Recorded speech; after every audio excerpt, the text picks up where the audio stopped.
Hey guys, welcome back to the Spec Geek Adventure videos. And today I'm going to be working on replacing the motor mount and the transmission mounts on this car.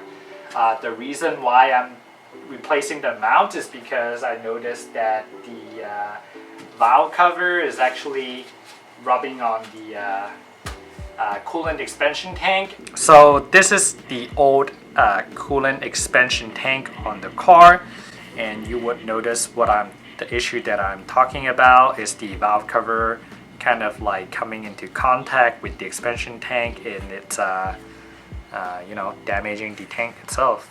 The clutch fan is dangerously close to the fan strap, and if I wait any longer, I feel like the fan is gonna hit the strap and it's gonna explode, and it cuts the radiator, the car overheats, and the car can explode. Damn, Tommy. So yeah, what I'm gonna be replacing today is the OEM replacement. I bought these Corteco motor mount, the stock replacement from FCP Euro. And the reason why I went with OEM again is because I really want to retain the comfortable ride, and I don't really want any harshness in this car. Yeah, so I actually was able to take out the driver's side motor mount and jack up the motor on the oil pan, and I took out the driver's side. As you can see, this is the old mount and this is the new mount. Actually, like, the old mount doesn't look too bad. Maybe like it just collapsed just a little bit, but it's not too bad. But hopefully, after I put on the new mount, we'll fix that clearance issue.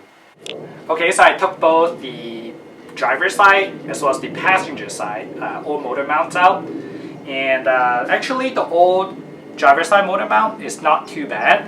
I compared to the new one, the height is about the same actually, but when you look at the passenger side, actually it's quite collapsed. You see the height difference. The old one is very collapsed compared to the new one. There's like a big difference in height as well.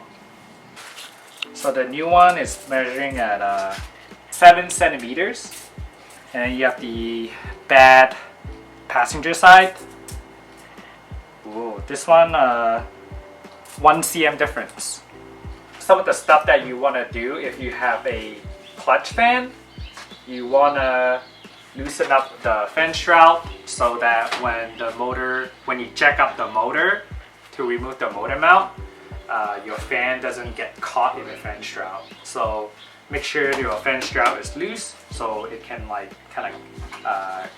have some room to come up too. What I use to jack up the motor is I use these two 2x4s, and I use a jack underneath, and this part would be supporting up against the oil pan. That's how I was able to jack up the motor as high as possible to remove the motor mounts. So I got the transmission mount out as well. Not a whole lot of difference in height. Well, the whole reason why I even wanted to do the motor mount was because I noticed that the valve cover was actually coming into contact with the expansion tank, and usually the main culprit would be a worn out motor mount. But after putting in new motor mount and transmission mount, it didn't really seem like it fixed the issue.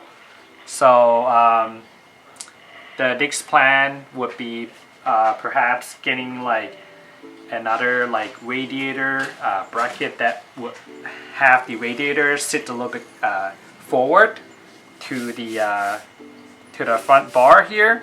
Maybe you guys would have an idea why the motor is sitting so close to the expansion tank, because when I look at pictures of other people's E36, there's quite a bit of gap there, so it doesn't, the valve cover doesn't really rub on the expansion tank. But yeah, if you know, let me know.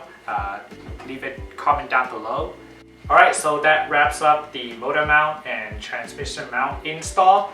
So if you have any questions or know what the issue is, make sure to leave a comment down below.